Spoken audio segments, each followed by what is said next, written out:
Good morning, guys. This one's going to be a little bit different than my normal video. This one is to explain a little bit as to what an ETF is. Now, I don't mean just purely the Bitcoin, especially after the news in the last 24 hours.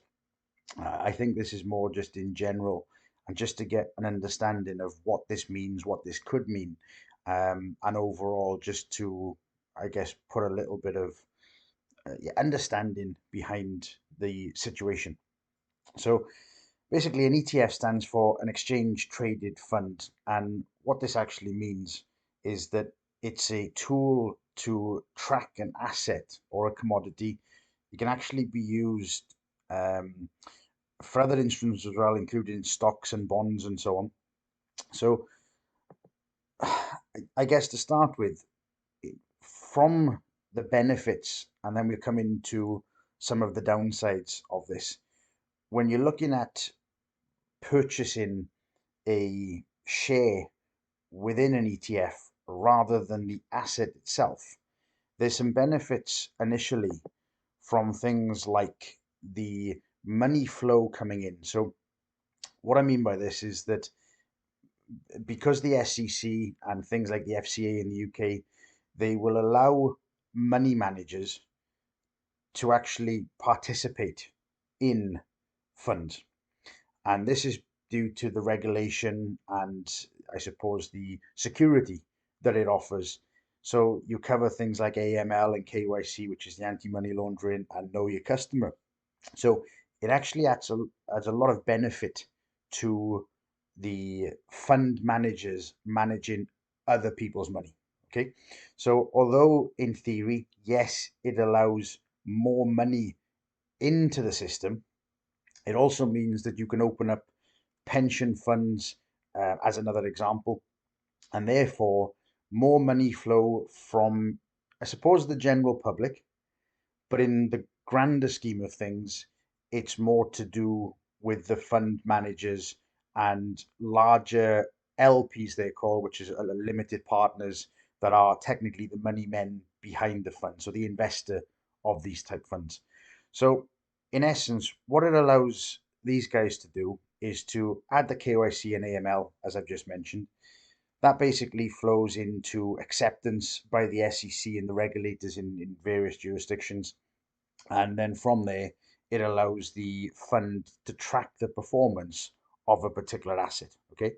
Now, going into the next part of this, you then have the price itself. Now, let's just say that we are looking purely at Bitcoin. This is probably one of the reasons that most of you are watching this video, is that the price of Bitcoin, assuming that the price is just going up, what you'll have is deviation from the price based on the fund itself. So much like the grayscale fund overall, what you'll actually see is the price moving around in and around that price. And therefore, in a bear market, you're actually likely to get a discount on the share price offered over the price. Okay, because you've actually got a deviation between the price of the share and the asset itself. So just think of it like this: when the price of the asset, the market itself, is actually bearish, you're likely to get a discounted offer in terms of the price or the value of the ETF, the share itself. Now, the inverse is obviously true for the bullish sentiment. When the market is overly bullish, you'll actually see an opportunity where the fund managers, the owners of the ETF itself, will actually be charging a premium to participate in the particular fund, right? Now, the sheer fact that you've got the price deviation in the future contracts means that there's a cracking opportunity for the guys who know what to do to ultimately bring arbitrage type trades into play, right? So you basically have the discount on one side and you have the premium on the other, and then they can settle as the price kind of evens itself out in essence. Okay, so I'm not going to go into too much more detail on that, but that's the general gist of it. Now, what you have to keep in mind is the fact that we now have an opportunity for arbitrage type trades. We've actually got the difference between the premium and the price itself. and we've got the difference between the discount and the price itself. So in essence, it's more designed for professional managers. And when you start bringing in professional managers into any form of tradable instrument, you're also going to bring in the fees. And usually in funds, they tend to charge a flat fee, which is usually 2% of the management. So this is win, lose, or draw. You're paying for. So if a fund is, for example, 100 million, you'd be looking at 2 million per year in terms of management fees of that fund. Okay, so that's the first thing. The second thing is they also then bring a secondary fee, which is actually a success fee, right? Some people carry this as a carry fee, and the idea is that if the fund is say 100% successful, and you actually got out and you double your money as a whole, then in essence they would have taken the money from the management fees, and they will actually then be giving the money technically back to the investors as the kind of first priority.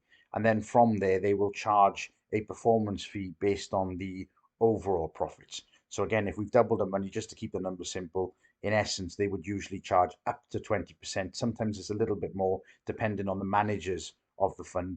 And therefore you've got these fees in it as well. So they will be charging the pension funds and the other type funds that are actually investors or LPs in the new ETF type fund. Now, the next thing for me is that looking at why Bitcoin and crypto is actually here in the first place, you've actually got the ownership of such instruments. Now, there's nothing stopping you going out today, going to an exchange, for a small fee to the exchange, owning Bitcoin yourself directly. When you start looking at this from an ETF perspective, the actual custodians are the professional money managers, the owners of ultimately the fund. Okay, so to the downside, you've actually got the fees, you've got the custody element, which is almost going against the nature of Bitcoin itself. And then you've actually got, the fees. And I'm going to reiterate the fees. The fact that there are hidden fees, you've got lawyer fees, you've got setup fees, you've got structural fees, you've even got arbitrage type opportunities here. And then coupled with all of that, again, against the nature of Bitcoin and crypto, you've actually got the KYC and AML, which in essence is identifying every individual that comes into this. And I suppose the fact that most of these investors will be fund type traders and fund managers and funds of funds and so on and so on, then ultimately what you're going to have is a kind of self-assessment in a lot of the cases to be regarded as a high net worth or a sophisticated investor that will allow then that money to flow ultimately back to the professional managers. So, the fact that it is here and will add money in the grand scheme of things, there's a lot more to it.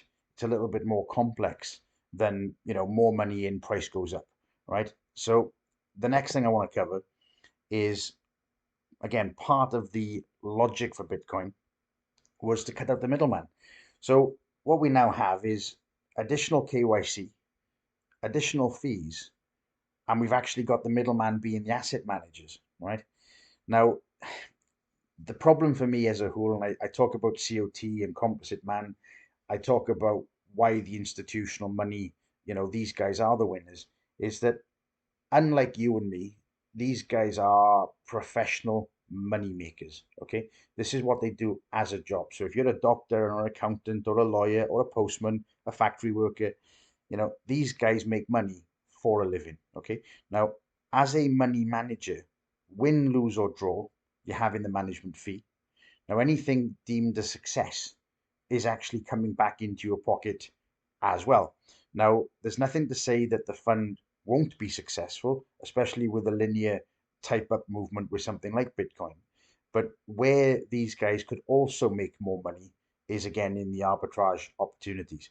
Okay, so just take a step back, look at the logic as to why Bitcoin was formed, cutting out the middleman, cutting out the banks, custody and the ownership of the overall asset. And what an ETF does is almost take all of that away. Okay. So the real winners in terms of an ETF, actually the fund managers more than anybody else. right? So just keep that in mind in terms of this whole ETF situation. Now, just to finish off with, in terms of the downside, and unfortunately, yes, there are some downsides to this. I've just reiterated the fees, the custody, the privacy as a whole, and of course, the arbitrage opportunities for the fund managers, etc., etc., etc. So, like with anything else, when it comes to, management of money, you're paying the fees on the hope that these guys can manage this better than you. And therefore, if you're going to look to buy Bitcoin at spot, you might be better off going at this yourself.